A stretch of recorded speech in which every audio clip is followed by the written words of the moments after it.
In the summer of 1942, a quiet Midwestern town was about to be gripped by fear. Break-ins, thefts, assaults, the list kept growing. But what the police didn't know yet, the criminal behind this wave of terror was only 15 years old.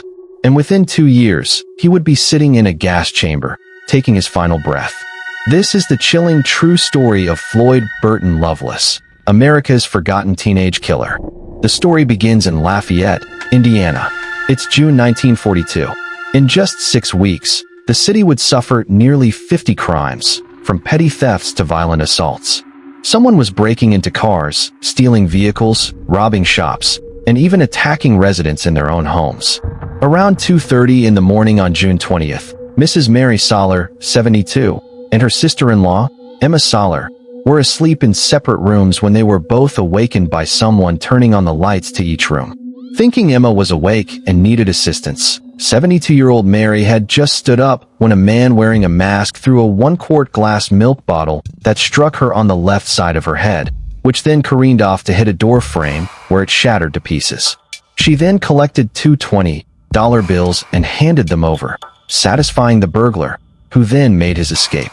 Suffering from a head injury and shock, the frail woman spent several days at a local hospital.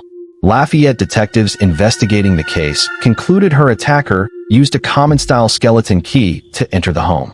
The next aggravated assault came on June 30th, while Mrs. Frances Knopf was ironing clothes in her kitchen as her 2 young children slept. Since her husband worked the night shift at an industrial plant, she was startled by a noise in the front room. Thinking one of the children made the noise, she left to check on them.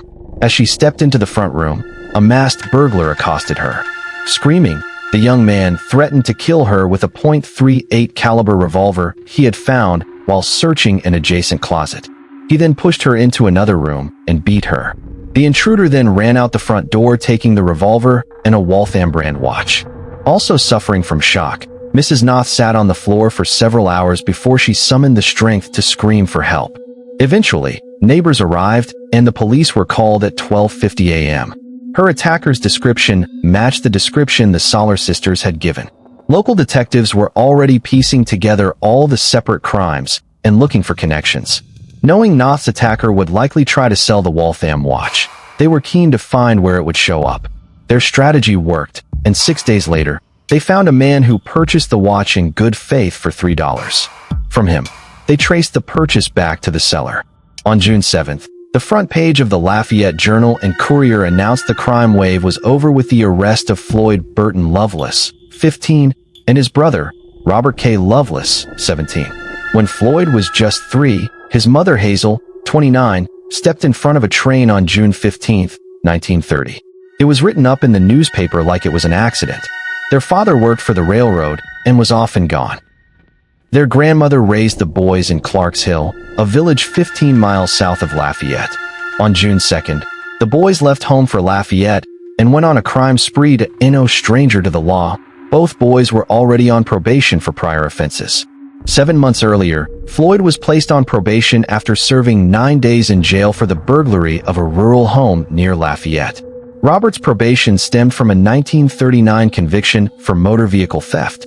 He first served time at White's Indiana Manual Labor Institute for that crime, a punitive juvenile facility with a school and working farm. Memories of that institution may have tapered Robert's tolerance for crime to only 15 misdemeanor counts of shoplifting.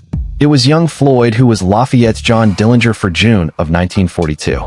Behind bars, Floyd's confessions trickled out of him over the next 5 to 6 days. Eventually, a polygraph examination, in which he flunked horribly, encouraged him to get it all off his chest. This included the 2 assaults, the burglaries, the motor vehicle thefts, and 20 counts of breaking into a parked automobile. Tried in juvenile court first-degree burglary, Floyd Burton Loveless was given the maximum sentence allowed, commitment to the Indiana Boys School until he reached the age of 21, sooner if the school trustees believed he had reformed. Like most juvenile institutions in other states, IBS was a tough place. Teen boys were subjected to widespread theft, staff violence, violence by older boys, including sexual assault. However, since it was classified as a school and not a penal institution, The 1,300-acre facility did not have an impassable fence or guard towers. The only measure to prevent any boy from escaping was a locked door for their barracks-like quarters and a guard or two wandering the grounds. Floyd entered the institution on July 15th. 30 days later, he and another boy, David Klein, 15, escaped, and it took 6 hours before someone noticed they were gone. Situated 30 miles northeast of Indianapolis, the boys stole a car and drove west, most likely taking US 40, the fastest and easiest road to get there. They financed their trip by burglarizing homes. Floyd found a revolver in one of them and kept it for himself. He should have left it there. Shortly, it would change his life forever. By August 20th, the two boys were near Elko, Nevada, where they quarreled and decided it was best to split up. Floyd let Klein keep the Indiana car, but Klein stayed with Floyd until he had commandeered one himself. It didn't take long before Floyd found a truck with the keys still in it.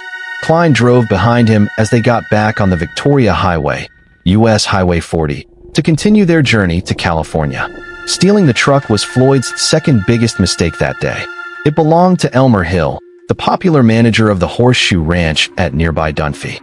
Everyone knew Elmer's truck, and when Carlin Constable Adolph Burning learned the stolen truck was coming his way, he parked his vehicle along the highway and waited.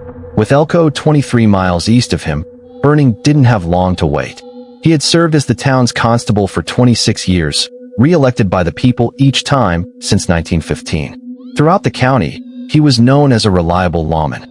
But on that day, August 20th, shortly before noon, the odds were against him. He spotted Elmer's truck, noticed someone else was driving it, and stood there until it stopped. At about that same time, the stolen car driven by Klein was also preparing to stop, but drove away when the constable waved him off. Burning walked over, opened the door, and told Floyd, "He would have to take me in for being in a car I didn't belong in," Loveless later testified. Not sensing the danger he was in, Burning got behind the wheel, forcing Floyd to slide over to the passenger seat. He would later tell officials, "I pulled out a gun and said I wouldn't go back with him. He grabbed the gun, and I shot him. The gun got jammed, and we started fighting, and then I pulled the trigger again, and it worked, and I drove off down the road." Burning collapsed on the driver's seat, and Floyd pulled him the rest of the way into the truck. Then, with Burning slumped over in the passenger's side, Floyd got behind the wheel and continued driving west. Over the next few miles, Burning moaned in agony. Loveless replied that he was taking him to a hospital. Instead, he caught up with Klein a little further down the highway at Primo Station, a middle-of-nowhere gas station and rest stop with a natural spring. Loveless abandoned the truck and jumped in the Buick, and the two drove off. Klein later testified that when Loveless got into the car, he asked him what happened, and Floyd said he had shot the officer and left him in the truck.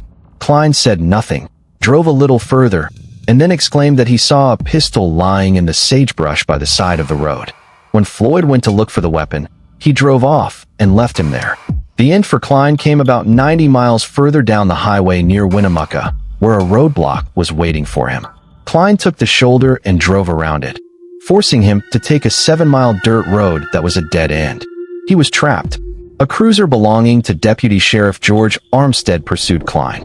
Riding shotgun with him was Wallace Van Reed and Arthur C. Sebas, who were running against each other to be the next sheriff of Humboldt County. Trailing behind a thick cloud of dust, the two opposing candidates put 9 bullets in Klein's car, hoping to stop him. None did. At the end of the road, they watched as Klein discovered the dead end, turned the car around, and sped towards them.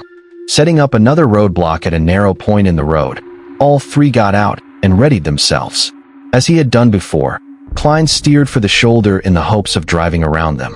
Both candidates saw this and opened up with 2 shotguns, shredding the windshield. 2 of the 12-gauge pellets hit Klein in the cheek, and that was it for him. He was taken into custody and driven back to Elko County. Meanwhile, an Elko County deputy sheriff found Loveless walking along the highway a few miles west of where he had abandoned the stolen truck, and a gravely wounded Constable Burning, paralyzed from the neck down. On the drive to the Elko County Jail, Loveless confessed to stealing the truck and shooting Burning. But when he met up again with Klein behind bars, he recanted his confession and refused to say anything more. Burning died from his wounds 36 hours later. Elko County's case against Loveless began in juvenile court, but was soon bumped up to district court, a move that would have him tried as an adult. He was formally charged with murder on September 12th, pleaded innocent on September 22nd, and his trial began on September 28th, 39 days after he mortally wounded Burning. Jury selection lasted most of the first and second day, and by the end of business on the third day, September 30th, the trial itself was over, and Loveless was found guilty as charged in the information. His defense attorney had but just one strategy: avoid the death penalty. The high point of the trial was when Loveless took the stand and wept as he described shooting Constable Burning. Explaining himself as best he could, Loveless told the jury he didn't know Burning was a law enforcement officer since he was wearing plain clothes. Dale Klein's actions to rid himself of Loveless and his willingness to testify against him saved him from being charged as an accomplice. He would later be taken into federal custody for interstate motor vehicle theft and held until the age of maturity. According to Nevada state law, District Judge James Dysart, who oversaw the case, had no choice but to sentence Loveless to death, which he did on October 5th. His execution date was scheduled for December 13th.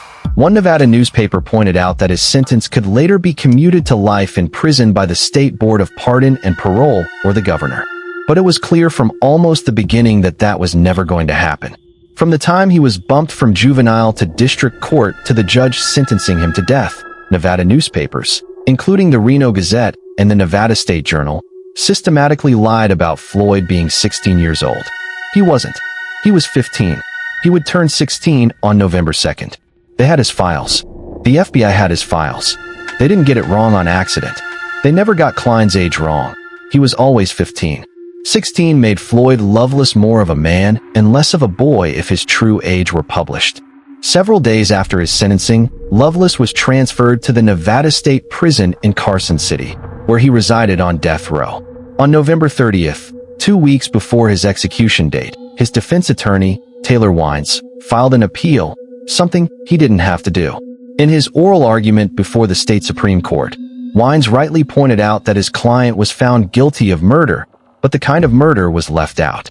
According to Section 10068 of Nevada Compiled Laws 1929, murder is not just murder. First-degree or second-degree murder must be clearly spelled out in the charges and instructions to the jury.